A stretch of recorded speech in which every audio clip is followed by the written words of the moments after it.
মেরাজের সাক্ষী একজন খ্রিস্টান দিল। কে দিল? বিশ্ব নবীজির মেরাজ সত্য না মিথ্যা? আরো জোরে কোন, সত্য না মিথ্যা? আজকের বিজ্ঞানীদের কত গবেষণা, বিজ্ঞানীরা আস্তে আস্তে গবেষণা করতেছে। আপনারা মিডিয়াতে দেখেছেন, ইত্তেফাক এবং বাংলা ভিশন চ্যানেলের মধ্যে খবরটা প্রচার হয়েছে। মহাকাশের মধ্যে তারা কয়েকজন দলীয় লোকের দলে দলে যেন কে যেন জিকির করতেছে। সুবহানাল্লাহ। এই যে গত এক সপ্তাহের খবর, এই সপ্তাহে এটা ভাইরাল হয়েছে। তারা মহাকাশে গেছে, তারা বলতেছে, তারা তো আমাদের বাংলাদেশি না, আমেরিকান। তারা বলতেছে মহাকাশে যেন কারা যেন জিকির করতেছে, তার মানে ফেরেশতারা জিকির করে। এমনকি খবরটা এইভাবে প্রচার হয়েছে যে মহাকাশে যেন ফেরেশতারা জিকির করে। আল্লাহু আকবার। আস্তে আস্তে সব প্রমাণ হয়ে যাবে আল্লাহর দ্বীন সত্য, এই কোরআন সত্য। এই কোরআনের পথে যারা চলবে আল্লাহ তাআলা তাদেরকে বিজয় দান করবে। জোরে বলেন ঠিক কিনা? এই জন্য বিশ্বনবী সাল্লাল্লাহু আলাইহি সাল্লাম মেরাজে গেলেন। মেরাজে গিয়ে আমাদের জন্য হাদিয়া নিয়ে আসলেন 5 ওয়াক্ত নামাজ। কয় ওয়াক্ত নামাজ? 5 ওয়াক্ত নামাজ। যে ব্যক্তি 5 ওয়াক্ত নামাজ ঠিক মতো আদায় করবে, প্রথমে 50 ওয়াক্ত দেওয়া হলো। 5 ওয়াক্ত নামাজ জামাতের সহিত আদায় করলে আল্লাহ রাব্বুল আলামিন তার আমলনামায় 50 ওয়াক্ত নামাজের সওয়াব দিয়ে দিবে। 5 ওয়াক্ত নামাজ পড়তে রাজি আছেন তো ইনশাআল্লাহ? নবীজির সামনে বিভিন্নভাবে শাস্তিগুলো দেখানো হলো। নবীজি শুধু জান্নাতেই দেখেন নাই, জাহান্নামে কিভাবে শাস্তি দেওয়া হচ্ছে নবীজিকে তাও দেখানো হয়েছে। বাইতুল্লাহ থেকে বাইতুল মুকাদ্দাস যাওয়ার পথে নবীজিকে দৃশ্য দেখানো হলো, কিভাবে কাকে শাস্তি দেওয়া হচ্ছে, কাকে কিভাবে শাস্তি দেওয়া হচ্ছে, কে কিভাবে জুলুম করতেছে, জুলুমকারীদের শাস্তি দেওয়া হচ্ছে। বর্তমানে এই বাংলাদেশের মধ্যে জুলুম আছে না নাই? আরে পুরা দেশ দূরে থাক, আপনাদের এলাকায় জুলুম আছে না নাই?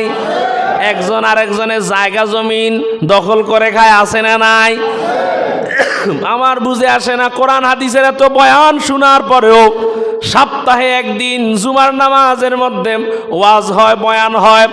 বছরে 52 দিন বয়ান শোনার পরেও এলাকার মধ্যে কত আলোচনা শুনে, বয়ান শুনে, ওয়াজ শুনে, মোবাইলের মধ্যে ওয়াজ শোনার পরেও এই দেশে কিছু নামধারী মুসলমান আছে, ওয়াজটা শুধু কান সুখ করার জন্য শুনে, আমল করার জন্য শুনে না, আছে না নাই?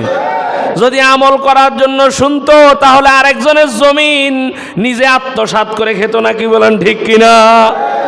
আত্মসাৎ করে জমিন খেত না। বিশ্বনবী সাল্লাল্লাহু আলাইহি সাল্লাম, বুখারী শরীফের হাদিস আসছে, বুখারী শরীফের 2453 নম্বর হাদিস এবং 3195 নম্বর হাদিস। আল্লাহ রাসূল সাল্লাল্লাহু আলাইহি সাল্লাম বলেন, হযরত আয়েশা সিদ্দিকা রাদিয়াল্লাহু তাআলা আনহু থেকে হাদিস বর্ণিত, আন্না রাসূলুল্লাহ সাল্লাল্লাহু আলাইহি ওয়াসাল্লাম মান যালামা কাইয়াদা শিবরিন মিনাল আরদি তুইকা মিন সাবি আরদিন। আল্লাহ রাসূল বলেন, যেই ব্যক্তি দুনিয়ার জমিনে কারো 1 বিঘত জমি জুলুম করে খাবে, কয় বিঘত? আরো জোরে কোন না, কয় বিঘত? যেই ব্যক্তি দুনিয়ার জমিনে কোনো মুসলমান ভাইয়ের অথবা কোনো মানুষের, আরেকজন ভাইয়ের, সে হিন্দু হোক, সে খ্রিস্টান হোক, আরেকজনের জমিন যদি 1 বিঘত জমিন জুলুম করে খায়, আল্লাহ রাব্বুল আলামিন কিয়ামতের ময়দানে 7 তবক জমিন তার গলায় ঝুলাইয়া দিবে। জোরে কন্না নাউজুবিল্লাহ। এই হাদিস শোনার পরেও আপনি কিভাবে আরেকজনের জমিনটা খাচ্ছেন? কেন? আপনার কানে কি কথা যায় না? আপনার বিশ্বাস হয় না? আল্লাহ রাসূলের কথা কি বিশ্বাস হয় না? কথা কন, বিশ্বাস হয় না? কার কার বিশ্বাস আছে আল্লাহ রাসূলের কথা সত্য? হাত তুলে দেখায়। নারে তাকবীর, নারে রিসালাত। আল্লাহ রাসূলের হাদিস যদি সত্য মনে হয় তাহলে কিভাবে আরেকজনের জমিনটা দখল করে খান?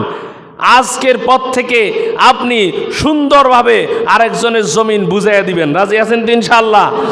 যার যার মধ্যে ভেজাল রয়েছে ভেজাল মুক্ত হয়ে যাবেন।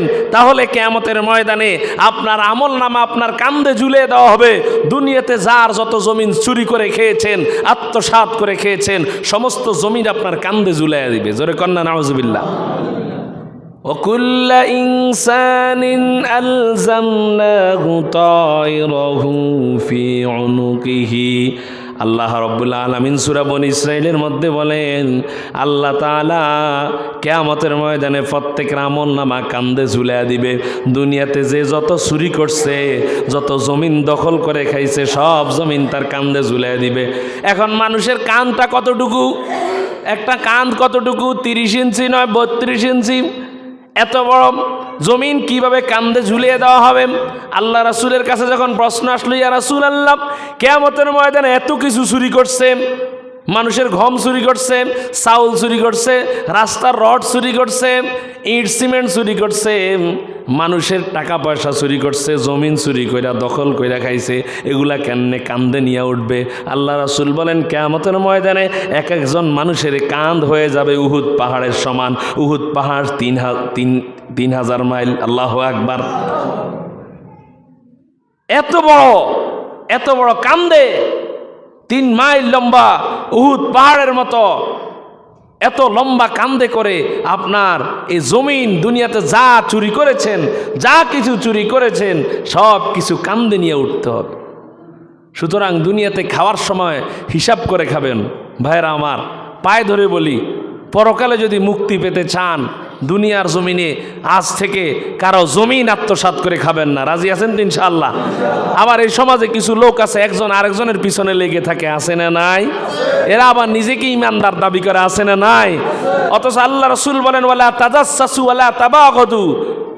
ও সাহাবীরা শুনো, তোমরা একজন আরেকজনের পিছনে লেগে থেকো না, একজন আরেকজনের গোয়েন্দাগিরি করো না। এই সমাজে কিছু লোক আছে, তাদের কাছে বিচার দিলে বিচার জিয়াইয়া রাখে, আছে না নাই? দেখবেন কিছু এই সমাজের মধ্যে কিছু বিচারক আছে, আপনাদের এলাকায় আছে না নাই আমি জানি না, বিচার জিয়াইয়া রাখে। কারণ বিচার যতদিন ততদিন টেবিলের নিচ দিয়ে আসতে থাকবে, আছে না নাই? আসতে এত তাড়াতাড়ি তাড়াহুড়া করো কা, আরো কয়েকদিন যাক, মানে যতদিন যাইবে উভয় পার্টির থেকে টাকা খাইবে, এরকম লোক আছে না নাই? আবার একজনের কথা আরেকজনের কানে লাগাইয়া শত্রুতা বেজায়া দেয়, আছে না নাই? এগুলা মারাত্মক গুনাহ। মুখে মুখে ইসলাম দাবি করেন, আসলে আপনার ভিতরে ঈমান নাই, কি নাই? সুতরাং শুনেন, কিয়ামতের ময়দানের শাস্তি থেকে, পরকালের আযাব থেকে যদি আপনি মুক্তি পেতে চান, রাসূলের মেরাজকে যদি বিশ্বাস করে থাকেন, আল্লাহ রাসূল যেভাবে দেখেছেন জুলুমকারীকে কিভাবে শাস্তি দেওয়া হচ্ছে, যদি এগুলো বিশ্বাস করে থাকেন, পায়ে ধরে বলি, আজ থেকে আমরা আর কারো প্রতি জুলুম করব না। রাজি আছি তো ইনশাআল্লাহ? যার যার সাথে জায়গা জমিন নিয়ে ঝামেলা, আপনার ঝামেলা মুক্ত হয়ে নেন, আরেকজনের জমিনটা তাকে বুঝাইয়া দেন। রাজি আছেন তো ইনশাআল্লাহ? আল্লাহ তাআলা আমাদের সকলকে বাস্তব জীবনে আমল করার তৌফিক দান করুক। জোরে বলেন আমিন। হাযা মা ইনদি ওয়াল ইলমু ইনদাল্লাহ আলাইহি তাওয়াক্কালতু ইলাইহি উনীব। ওয়াসসালামু আলাইকুম ওয়া রাহমাতুল্লাহি ওয়া বারাকাতুহু।